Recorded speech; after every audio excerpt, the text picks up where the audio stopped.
Morning बच्चों। देखिए पिछले वीडियोस में हम लोगों ने पार्ट्स ऑफ सेंटेंसेस में दो पार्ट्स पढ़े थे, एक सब्जेक्ट होता है और एक प्रीडिकेट होता है, और उसके सब हेडिंग्स जो है हम लोगों ने कंप्लीट कर लिए थे। यानी कि सब्जेक्ट में क्या सब हेडिंग होते हैं वो हम लोग डिस्कस किए थे। आज जो है प्रीडिकेट में पहले वीडियोस में भी हम लोगों ने डिस्कस कर चुके थे, उसमें से वर्ड यानी एक पॉइंट जो वर्ड था फर्स्ट पॉइंट वो डिस्कस कर चुके हैं।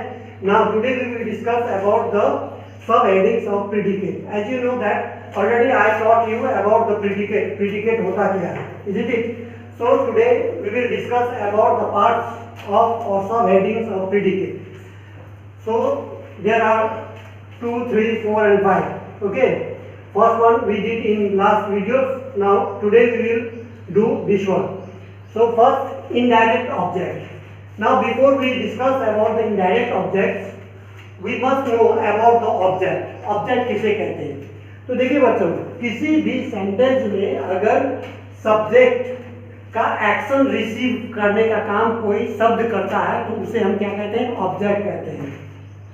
जैसे अगर एग्जांपल दे तो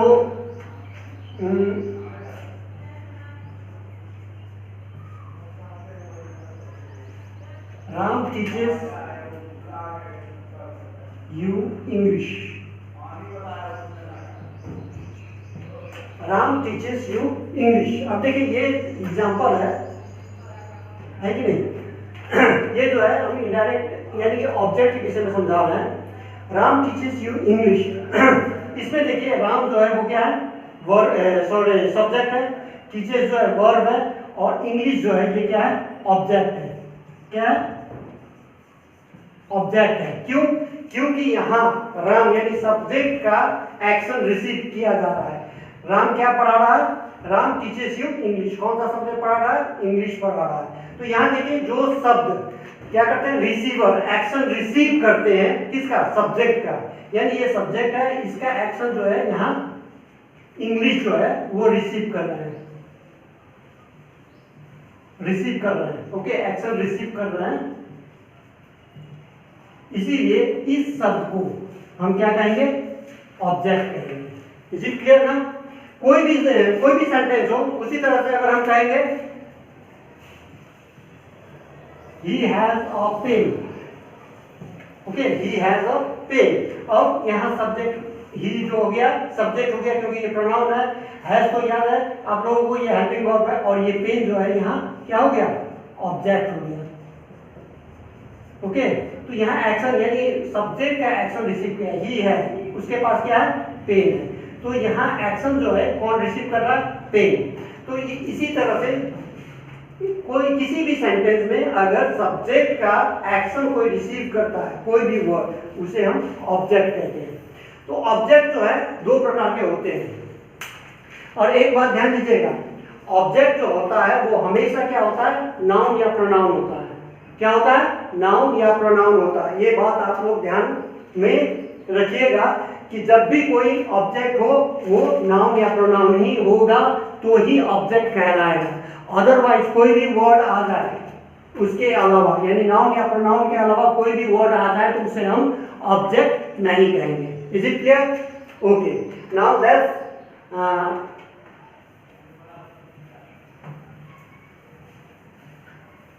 discuss about the indirect object. देखिए ऑब्जेक्ट दो प्रकार के होते हैं, एक डायरेक्ट ऑब्जेक्ट होते हैं, दूसरा इनडायरेक्ट ऑब्जेक्ट होते हैं। ओके, इनडायरेक्ट ऑब्जेक्ट और डायरेक्ट ऑब्जेक्ट। अब देखिए कि यहाँ पे डायरेक्ट ऑब्जेक्ट किसे कहते हैं और इनडायरेक्ट ऑब्जेक्ट किसे कहते हैं। तो उसके लिए भी एक हम उसी तरह से एक एग्जांपल देते हैं डायरेक्ट इनडायरेक्ट ऑब्जेक्ट समझने के लिए। तो यहाँ एग्जांपल देखिए, अगर हम कहेंगे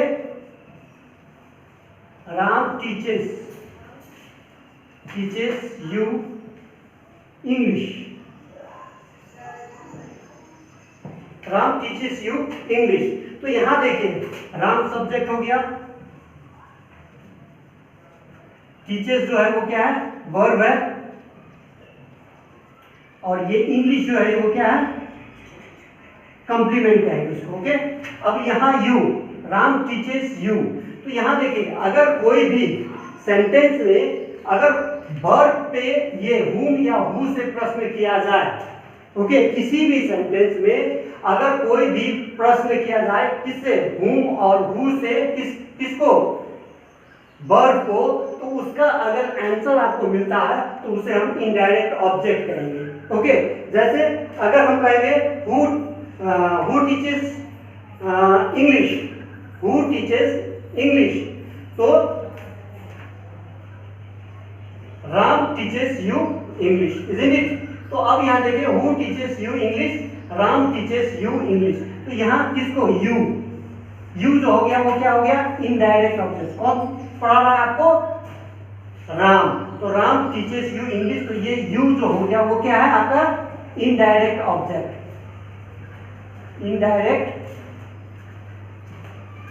इनडायरेक्ट ऑब्जेक्ट हो गया।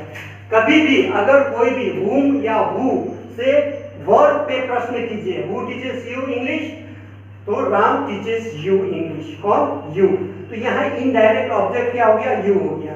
और दूसरी बात, अगर इस तरह से आप पहचान नहीं पा रहे हैं इनडायरेक्ट ऑब्जेक्ट को, तो ध्यान में दीजिएगा हमेशा कि इनडायरेक्ट ऑब्जेक्ट जो होता है वो हमेशा नॉन लिविंग थिंग्स होता है। यानी कि अगर आप ये तो जानते होंगे कि लिविंग थिंग्स और नॉन लिविंग थिंग्स क्या होता है, लिविंग थिंग्स वो है जो लिविंग बीइंग हो, और नॉन लिविंग थिंग्स वो होता है जो नॉन लिविंग बीइंग हो।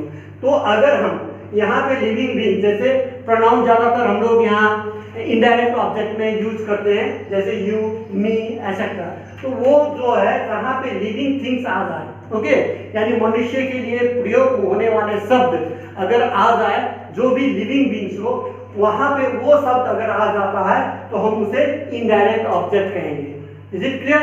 अगर हम कहेंगे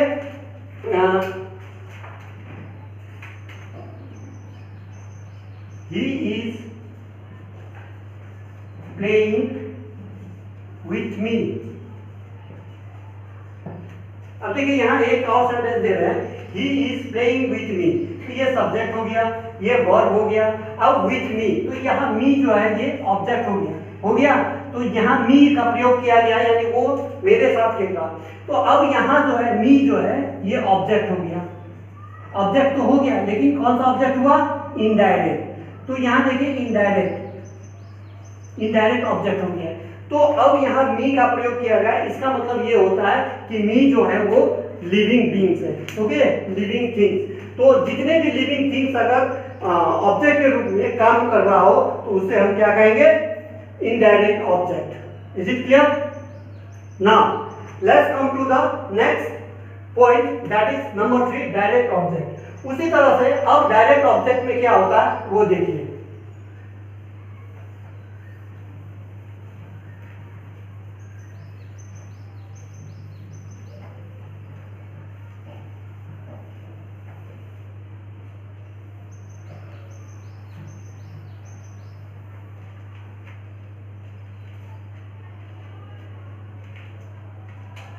अब देखिए इसी तरह से ये छोड़ दीजिए, अब नंबर 2 का लीजिए, नंबर 3 का लीजिए, डायरेक्ट ऑब्जेक्ट। जिस तरह से हम पहला एग्जांपल दिया उसी तरह से ये दूसरा एग्जांपल देकर भी समझा रहे हैं। जैसे कि किशन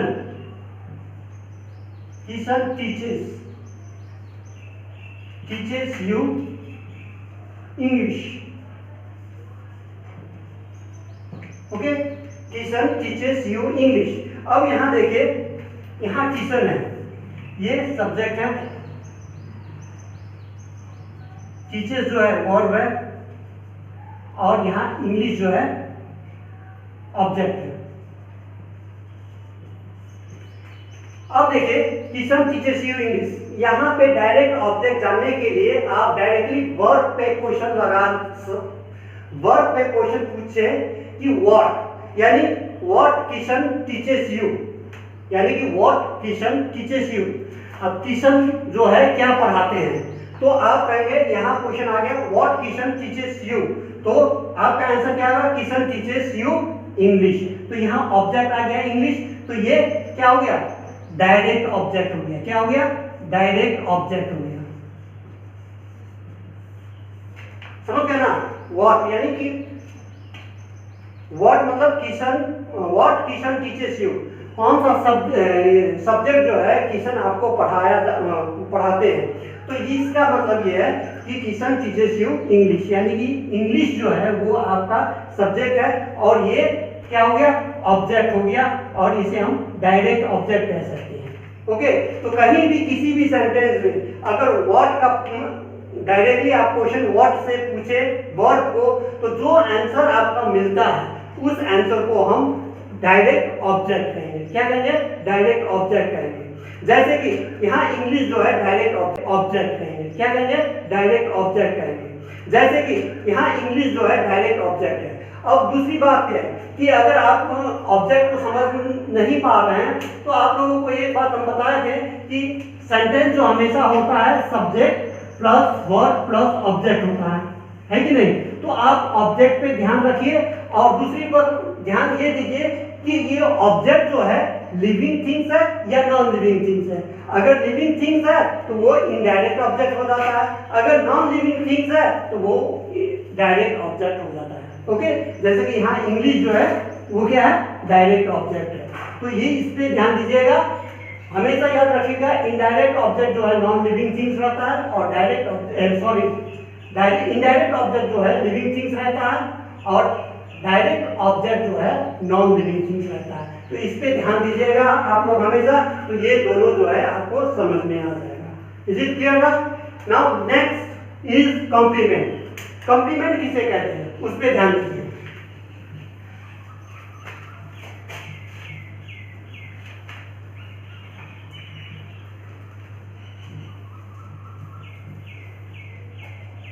कॉम्प्लीमेंट वो होता है the words which support the meaning of word, यानी कि जो वर्ड वर्ब को सपोर्ट करता हो। जैसे कि हम लोग एडवर्ब पढ़ते हैं ना, तो एडवर्ब का डेफिनेशन क्या है पता है आपको?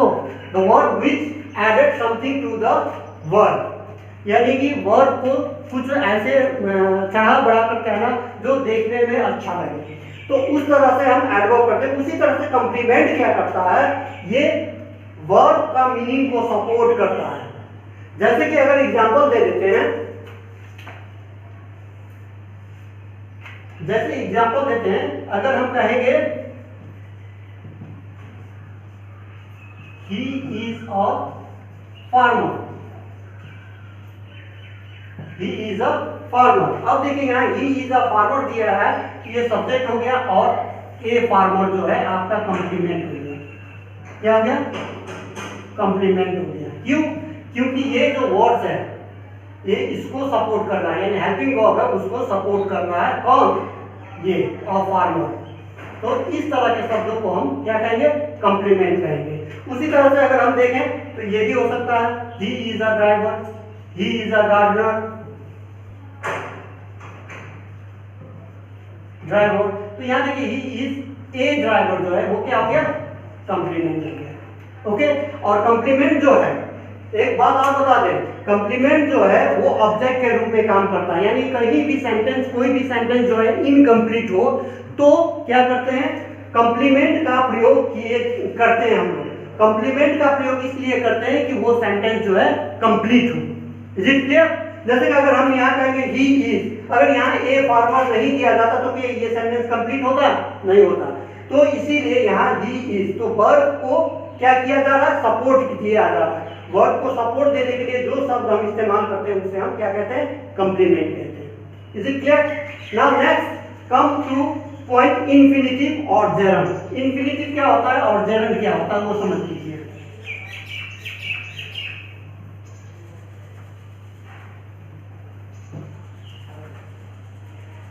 देखिए इंफिनिटिव और जेरंड वर्ब दो प्रकार के होते हैं, एक होता है फाइनाइट वर्ब और दूसरा होता है नॉन फाइनाइट वर्ब। तो ये इंफिनिटिव और जेरंड जो है ये नॉन फाइनाइट वर्ब है। अब आप लोगों को एक सवाल ये दिमाग में चल रहा होगा कि ये फाइनाइट वर्ब क्या है और नॉन फाइनाइट वर्ब क्या है। Is it?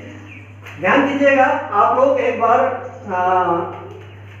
बैक यानी कि क्लास 6 में पढ़ाए होंगे, उस पर एक बार फ्लैशबैक कीजिएगा तो आप लोगों को पता चलेगा कि हमने नॉन फाइनाइट और फाइनाइट वर्ब जो है आपको पढ़ा चुके हैं। तो फाइनाइट वर्ब वो होता है जो सब्जेक्ट के आधार पे प्रयोग किए जाते हैं। फाइनाइट वर्ब क्या होता है? वो वर्ब होता है जो सब्जेक्ट के आधार पे हम लोग यूज करते हैं, और नॉन फाइनाइट वर्ब वो होता है जो सब्जेक्ट से कोई लेना देना नहीं होता है, सेंटेंस में फ्रीली हम क्या कर सकते हैं, यूज कर सकते हैं। उसको समझाने के लिए हम एक एग्जांपल देते हैं। जैसे फाइनाइट वर्ब जो होता है, देखिए फाइनाइट वर्ब का एग्जांपल देखिए, he wants to play a match. Okay, he wants to play a match, और इसका नॉन फाइनाइट रूप देखिए,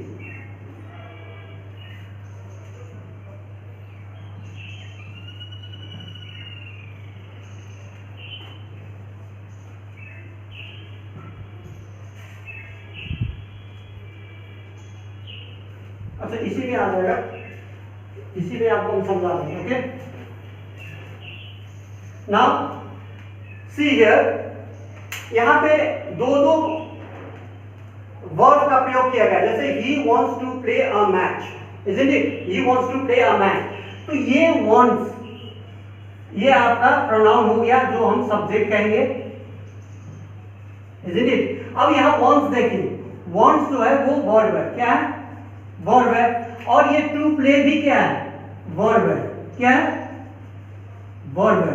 लेकिन अंतर क्या है कि यहां पे ये वर्ब वांट जो है सब्जेक्ट के आधार पे प्रयोग किए गए हैं, यानी कि ये वर्ब जो है सब्जेक्ट के आधार पे प्रयोग किए गए हैं। कैसे बताइए, आप लोगों को एक नियम बताए थे, जब अगर सब्जेक्ट सिंगुलर होता है तो वर्ब भी क्या होगा, सिंगुलर होगा, है कि नहीं? तो यहां देखिए, अगर हम यहां पे wants की जगह अगर want कर देते हैं तो ये सेंटेंस गलत हो जाएगा। Okay, this sentence must be wrong. So if the subject will be what, singular, then verb should be also a singular। तो यहाँ हम अगर सिंगुलर सब्जेक्ट है तो वर्ब भी सिंगुलर हो जाता है। तो अब देखिए, ये वर्ब जो है हम सब्जेक्ट के आधार पे प्रयोग किए हैं, तो इस वर्ब को हम क्या कहेंगे, finite verb. Is it clear? लेकिन दूसरे तरफ देखिए कि he wants to play a match, ये भी क्या है, वर्ब है, टू प्ले क्या है, वर्ब है, जिसे हम नॉन फाइनाइट कहेंगे, नॉन फाइनाइट वर्ब कहेंगे, क्या, नॉन फाइनाइट वर्ब कहेंगे, नॉन फाइनाइट वर्ब कहेंगे। क्यों? क्योंकि इसको जो है सब्जेक्ट से कोई लेना देना नहीं है, इस सेंटेंस में सब्जेक्ट से कोई लेना देना है इसको नहीं है, तो ये हम फ्रीली यूज किए हुए हैं इस सेंटेंस में। तो इस तरह के सेंटेंस को हम नॉन फाइनाइट वर्ब कहेंगे, और जो वर्ब सब्जेक्ट के आधार पर हम प्रयोग करते हैं उसको हम फाइनाइट वर्ब कहते हैं। इज इट क्लियर ना? अब देखिए कि हम यहाँ इंफिनिटिव पढ़ रहे हैं, तो इंफिनिटिव जो है वो नॉन फाइनाइट वर्ब है, और नॉन फाइनाइट वर्ब क्या है वो आपको हम ऑलरेडी बता चुके हैं। तो नाउ लेट्स डिस्कस कि इंफिनिटिव होता क्या है। इंफिनिटिव जो है नॉन फाइनाइट वर्ब है, और उसको बनाने के लिए आपको क्या करना है, सिर्फ टू जो है फर्स्ट फॉर्म ऑफ वर्ब में लगा देना। फर्स्ट फॉर्म ऑफ वर्ब क्या होता है पता है ना आप लोगों को? और एक बात ध्यान में दीजिएगा, first form of verb is always plural. क्या होता है? प्लूरल फॉर्म में होता है first form of verb, so don't be confuse. तो अगर हम फर्स्ट फॉर्म ऑफ वर्ब में टू का प्रयोग करेंगे तो वो बन जाएगा इंफिनिटिव। जैसे कि एग्जांपल के तौर पर अगर हम देते हैं टू राइट, ये राइट क्या है, फर्स्ट फॉर्म ऑफ वर्ब, और ये टू ऐड कर देंगे तो यहाँ क्या हो जाएगा, टू राइट। ओके, उसी तरह से टू हम ऐड कर देंगे प्ले, तो टू प्ले हो जाएगा। ओके, तो ये जो टू ऐड कर देंगे फर्स्ट फॉर्म ऑफ वर्ब में तो वो बन जाएगा क्या, infinitive. Is it clear? Now come to the next point, that is gerund. Gerund किसे कहते हैं? जेरन देखिए ये वर्ब होता है, जेरन जो होता है वर्ब होता है, लेकिन आप लोग ध्यान दीजिएगा, हम आप लोगों को पहले ही से बताते आ रहे हैं कि सेंटेंस में सब्जेक्ट हमेशा नाउन या प्रोनाउन होता है कि नहीं? लेकिन जेरन का भी प्रयोग हम क्या कर सकते हैं, एज अ सब्जेक्ट के रूप में कर सकते हैं। कैसे? अगर हम जेरन को, ये जेरन जो है वर्ब है, अगर इसको अगर हम सब्जेक्ट में बना, यानी कि जो वर्ब को हम सब्जेक्ट के तौर पर भी इस्तेमाल कर सकते हैं उसे हम जेरन कहेंगे। Is it clear? तो ये जेरंड जो है वर्ब है और इसको बनाने का तरीका क्या है आपको बता देते हैं। अगर भी फर्स्ट फॉर्म यानी कि वर्ब का फर्स्ट फॉर्म में आईएनजी अगर हम यूज करेंगे तो वो बन जाएगा जेरंड। जैसे अगर स्विम है, SWIM, स्विम है तो प्लस आईएनजी लगाएंगे तो क्या हो जाएगा ये स्विमिंग, SWIMMING, ये बन जाएगा आपका स्विमिंग। ओके, तो स्विमिंग बन गया तो ये हो गया जेरंड। तो अगर हम कहेंगे कि ये जेरंड क्या है, तो जेरंड एक वर्ब है जो हम सब्जेक्ट के रूप में इस्तेमाल कर सकते हैं। जैसे कि एग्जांपल के तौर पर हम देखें कि जेरंड को हम किस तरह से सब्जेक्ट के रूप में इस्तेमाल कर सकते हैं। अगर हम कहेंगे swimming, swimming is good for exercise, swimming is good for exercise. अब देखिए यहाँ स्विमिंग जो है ये क्या सब्जेक्ट, इस सेंटेंस में सब्जेक्ट के रूप में यूज किया गया है। तो इसी तरह कितने ऐसे वर्ब होते हैं जो सब्जेक्ट के रूप में हम लोग इस्तेमाल करते हैं जिसे हम जेरंड कहते हैं। Is it clear? Now in this videos we will discuss till this much, and in next videos we will discuss about the types of sentences. Till then, bye.